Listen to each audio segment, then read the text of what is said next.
আসসালামু আলাইকুম। আলহামদুলিল্লাহ আমার পাকিস্তানি লং বাসমতি ধানে প্রচুর ফলন হয়েছে।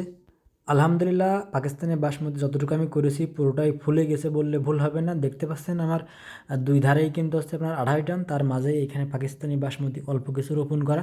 দেখতে পাচ্ছেন ২.৫ টন কিন্তু এখনও পর্যন্ত কোনো থোড় বলি আমাদের আঞ্চলিক ভাষায় থোড় বা এখনও ফুলি নাই। কিন্তু পাকিস্তানি লং বাসমতি প্রায় সব ফুলে গেছে। সব মিলিয়ে আমি প্রায় ৪ থেকে ৫ কাঠার মতো পাকিস্তানি লং বাসমতি করেছি। এটা পরীক্ষামূলক, এ কারণেই আমি বেশি করি নাই। কিন্তু আলহামদুলিল্লাহ অলরেডি ধান যা ফুলেছে আমাদের মনে হচ্ছে এটা দারুণ ফলন হবে ইনশাল্লাহ। কারণ দীর্ঘদিন যাবত আমরা ধান চাষ করি, অর্থাৎ আমার আব্বুর বয়স প্রায় ৫০ বছর। তো ওনার অভিজ্ঞতায় ওনার অলরেডি পছন্দ হয়ে গেছে যে এটা সবথেকে বড় সুবিধা, এটা হচ্ছে আর্লি হয়, অর্থাৎ ২৮ থেকে প্রায় ৮ থেকে ১০ দিন আগে হয়। দেখতে পাচ্ছেন চারি সাইডে কিন্তু ২৮, এখন পর্যন্ত ওইভাবে ফুলি নাই, একটু দেখা যাচ্ছে ফুলি নাই। আর সেখানে আপনার পাকিস্তানি বাসমতিটা প্রায় ফুলে গেছে। তো এর সুবিধাটা হবে আপনার ঝড় বৃষ্টির আগেই, যেহেতু বড় মৌসুমে ঝড় বৃষ্টি বেশি হয়, তো ঝড় বৃষ্টি শুরু হওয়ার আগেই এই ধানটা আপনার উঠে যাবে।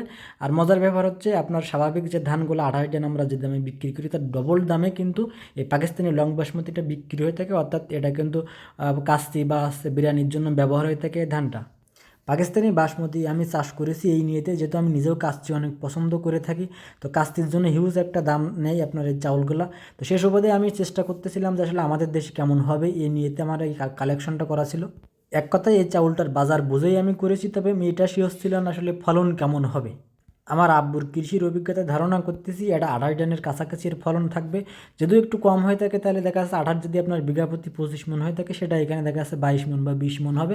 এরপরেও আপনার এটা অনেক বেশি আগায় থাকবে, কারণ দেখা যাচ্ছে আপনার ২৮ টনের যে দাম থাকে তার ডবলেরও বেশি এর দাম থাকবে। যদিও এবছর আমার ফলন তেমন একটা সুবিধা হবে না, কারণ এ ধান যে সময় রোপণ করার দরকার ছিল ওই সময় আমরা করতে পারি নাই, আমরা লেট করে করেছি। যদিও জানতাম না এটা আসলে কি আর্লি হবে না লেটে হবে, লেট ভ্যারাইটি না আগে হবে, এটা না জানার কারণে আমাদের এই সমস্যাটা হয়েছে। কিন্তু যেহেতু অভিজ্ঞতা মোটামুটি একটা নিয়ে ফেলছি, ইনশাল্লাহ সামনের বছরে আমাদের ফলন পর্যাপ্ত পরিমাণে হবে। সে ভিডিওগুলো ইনশাল্লাহ আপনাদের দেখাইতে পারবো।